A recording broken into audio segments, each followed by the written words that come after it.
קצת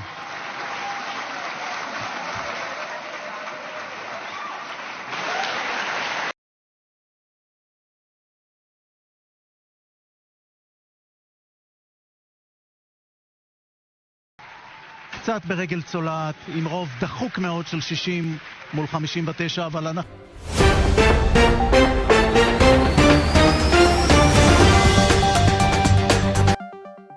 आदाब, नमस्कार, अस्सलाम वालेकुम नाजरीन। पल पल न्यूज़ के न्यूज़ रूम से मैं हूं आपके साथ नदीम अकरम।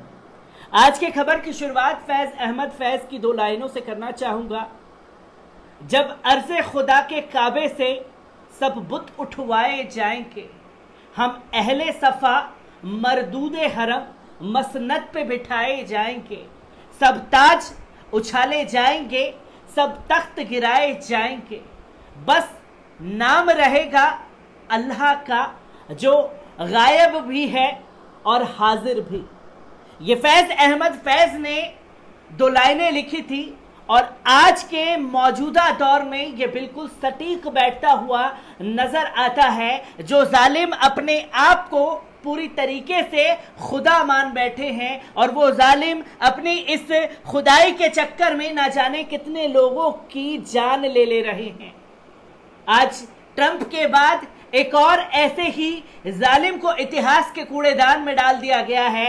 मैं बात कर रहा हूं बेंजामिन नेतन्याहू की, जिनका इजराइल से पूरी तरीके से विदाई हो चुकी है और सत्ता से बेदखल होने के लिए क्या क्या ड्रामे नेतन्याहू ने नहीं किए, तो वहीं संसद से लात मार करके नेतन्याहू को निकाला गया है। क्या कुछ संसद में हुआ है, इसके भी वीडियो हम लोगों के सामने आ रहे हैं। पहले उस वीडियो पर एक बार नजर डाल लेते हैं।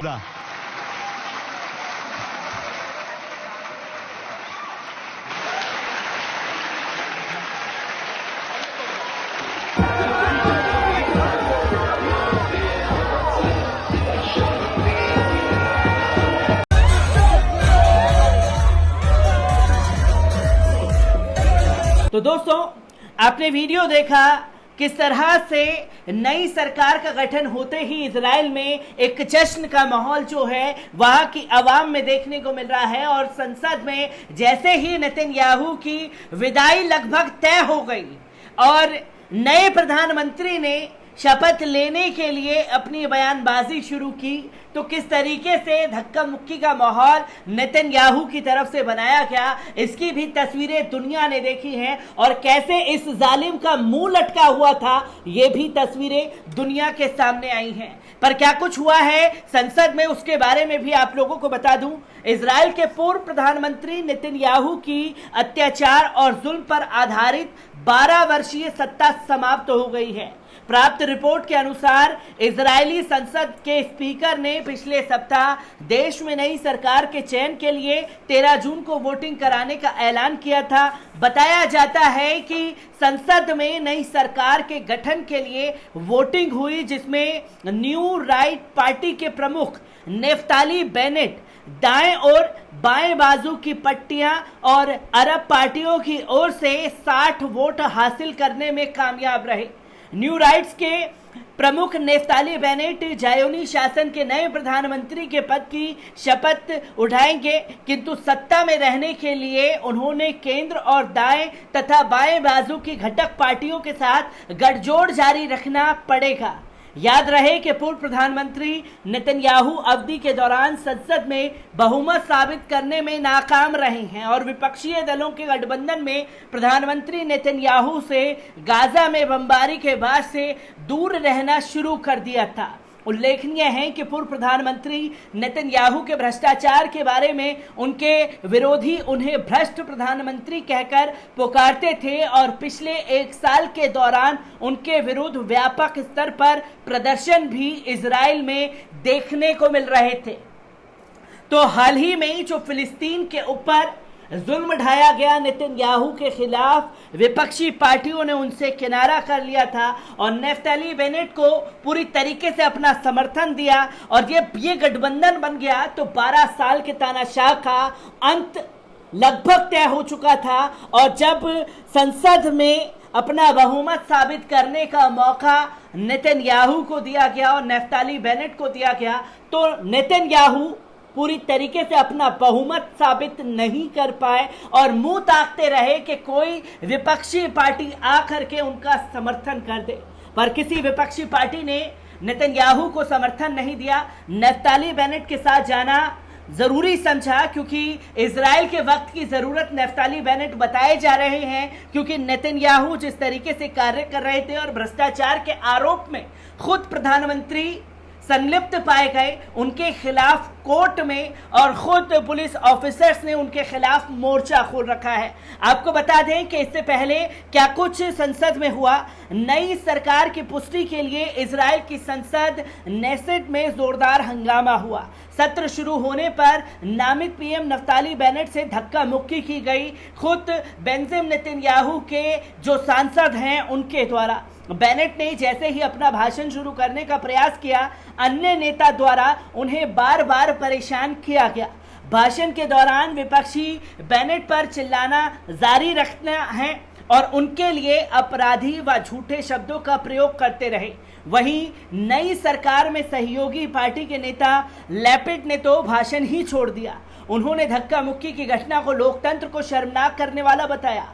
उधर संसद में बेंजामिन नेतन्याहू ने कहा, मैं यहाँ लाखों इजरायलियों की ओर से खड़ा हूँ जिन्होंने मेरे नेतृत्व में लिक्विड पार्टी को वोट दिया और अन्य लाखों इजरायलियों ने दक्षिणपंथी दलों को वोट दिया। नेतन्याहू कहते हैं, अपने प्यारे देश के लिए रात दिन काम करना मेरे लिए सम्मान की बात थी। बेनेट के भाषण के विपरीत नेतन्याहू की टिप्पणियों के दौरान ज्यादातर माहौल शांत रहा। बता दें कि इजराइल में एक छोटी अल्टरनेशनलिटी पार्टी के प्रमुख नफ्ताली बेनेट प्रधानमंत्री के रूप में कार्यभार संभाल लिया है। सत्तारूढ़ गठबंधन में शामिल 8 छोटे दल नेतन्याहू का विरोध करने और नए सिरे से चुनाव कराने के खिलाफ एकजुट तो हुए, लेकिन ये दल बहुत कम मुद्दों पर आपस में सहमत हैं। वहीं भ्रष्टाचार के मामले में फंसे नेतन्याहू संसद में अभी भी सबसे बड़ी पार्टी के अध्यक्ष बने हुए हैं। कहा जा रहा है कि वे नई सरकार का पुरजोर विरोध करेंगे। ऐसे में सत्तारूढ़ गठबंधन में शामिल अगर एक भी दल पीछे हटता है तो नई सरकार अपना बहुमत गंवा देगी और सरकार गिराने का जोखिम पैदा हो जाएगा। अगर ऐसा हुआ तो नेतन्याहू को सत्ता में लौटने का मौका मिल सकता है। इजराइल की संसद नेसेट में 120 सदस्य हैं। ऐसे में कम से कम 61 मतों के बहुमत से सरकार बन जाएगी। बात अगर नेतन्याहू की करें तो उन्होंने डोनाल्ड ट्रंप और रूसी राष्ट्रपति व्लादिमीर पुतिन के साथ अपने घनिष्ठ संबंधों का दावा करते हुए खुद को एक विश्व स्तरीय राजनेता के रूप में दिखाया। उन्होंने अरब और अफ्रीकी देशों के साथ भी संबंध बनाए जिन्हें लंबे समय से फिलिस्तीनियों के प्रति अपनी नीतियों पर इजराइल को दूर रखा था। तो वहीं बाइडेन प्रशासन से एक बहुत ही शांत स्वागत मिला है। जो लोग नेतन्याहू के समर्थन में थे वो भी फिलिस्तीनियों के ऊपर हालिया जुल्म के साथ साथ चाहे रूस की बात की जाए चाहे चीन की बात की जाए, सब ने एक एक कर अपना हाथ जो है नेतन्याहू के ऊपर से हटा लिया था। और जैसे ही नेतन्याहू के ऊपर से इन तमाम देशों का हाथ उठा तो आज देख सकते हैं कि अर्श से फर्श पर आने पर ज्यादा समय नेतन्याहू को नहीं लगा है। जो खुद को खुदा मान रहे थे और अपने खुदा होने के दावे को लेकर के मजलूमों के ऊपर जुल्म कर रहे थे, उसकी तस्वीरों ने आज आईना नेतन्याहू को दिखा दिया है। इजराइल की जनता ने सत्ता से बेदखल होने का रास्ता तो दिखाया, संसद में विपक्षी पार्टियों से बहुमत लेने के लिए मुंह ताकते हुए दिखाई दिए हैं नेतन्याहू। ये तमाम उन लोगों की बद्दुआ जो है आज नेतन्याहू को लगी है जिनके ऊपर उन्होंने जुल्म ढाए हैं। एक एक कर तमाम जालिमों का अंत होता जा रहा है, जिसमें सबसे पहले तस्वीर हमने देखी कि कैसे डोनाल्ड ट्रंप की विदाई हुई और उसी के साथ साथ आंग सान सूची की विदाई हमने देखी कि किस तरीके से तख्ता पलट हुआ।